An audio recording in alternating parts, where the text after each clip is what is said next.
Рахмат, мэрия өкүлдөрүнө вице-мэр Жыргалбек Жумадилович. Жыргалбек Жумадилович. Урматтуу вице-мэр, мен сизге кайрылып атам. Рахмат.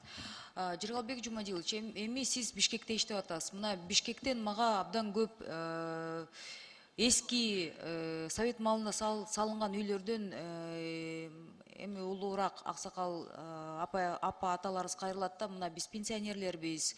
Анан үйүбүздүн крышасы начарлап кетти, чатыр жактан ремонт кылсак, сыртын ремонт кылсак, мурда өкмөт жактан жасачу эле, азыр эчтеке жасалбайт, биздин каражаттарыбыз жетишпейт.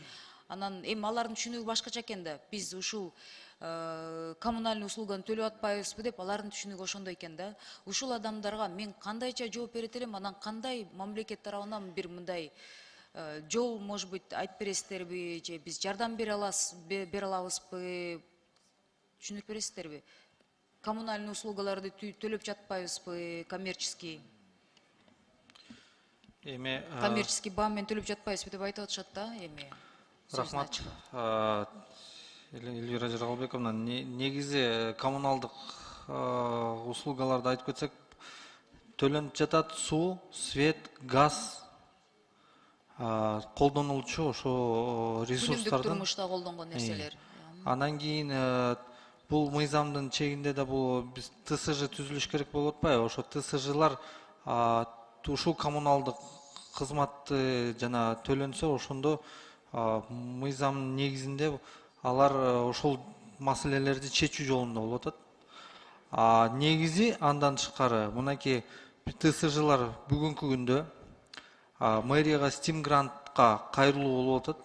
Ошо Steam грантка кайрылганда бул мындай жеке долевой турак жай собственность болгонун себебинен Steam грантка кайрылып атат. Ошо Steam гранттын негизинде райондордо комиссия түзүлгөн. Жыргалбек Жумадилович, мен ушул убакыт менен колдонуп мындай ушуну тагыраак түшүндүрүп бересиздерби? Мисалы бир үйдө, эми 1-май районун айтып кетели да, ошол көчөнүн бир кесилишинде бир эски үй жайгашкан, жалаң пенсионерлер жашайт экен да. Алар Steam грантка кантип кайрыла алышат? Жолдорун ушул атай ушул жерден айтылсынчы. Биз жооп берип атсак кичине мындай башкача болуп калат да. Именно мэрия өкүлдөрү расмий түрдө айтып коесуздарбы? Порядогу кандай? Ким тапшырса болот? Канча каражаты бөлүнөт бир үйгө, бир районго, бир МТУга, бир кварталга? Канчасына алар, насколько они могут претендовать? Чатырды ремонтко десек канча болот? Ошону так айтып коесуздар. Дастан Далбаевич, мен кечирим сурайм, бирок мен билем, бул боюнча бүт Бишкектин шаардык депутаттарында, жогорку кеңеш 4 депутаттарга деле кайрылышат да. Кечирим сурайм да. Бул боюнча Эльвира Жыргалбековна, биринчиден ошол жерден негизги көйгөйдүн баасы такталыш керек. Ошол көйгөйдүн баасы такталгандан кийин, анан кийин ар бир райондо комиссия түзүлгөн.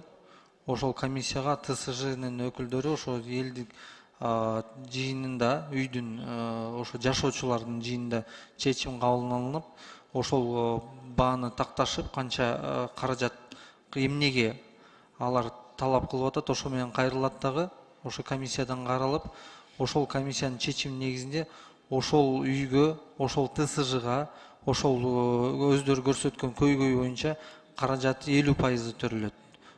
50% болсо софинансирование ошол ТСЖдан берилиш керек. Ошо менен софинансирование 50% ошо Steam грант негизинде бөлүнөт да. Эми Жыргалбек Жумадилович, мага келген маалымат боюнча бир районго 5 миллион бөлүнөт деп айтышты.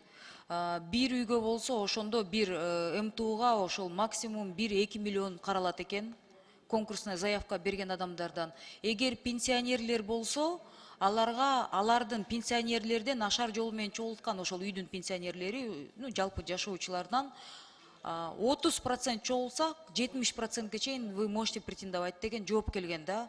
Ошол такпы, так эмеспи? Же сизде так маалымат жок болсо, анда мага жазуу түрүндө берип коюңуздарчы деп суранат элем да. Мен бул үй боюнча маалымат бөлүнүп атат да.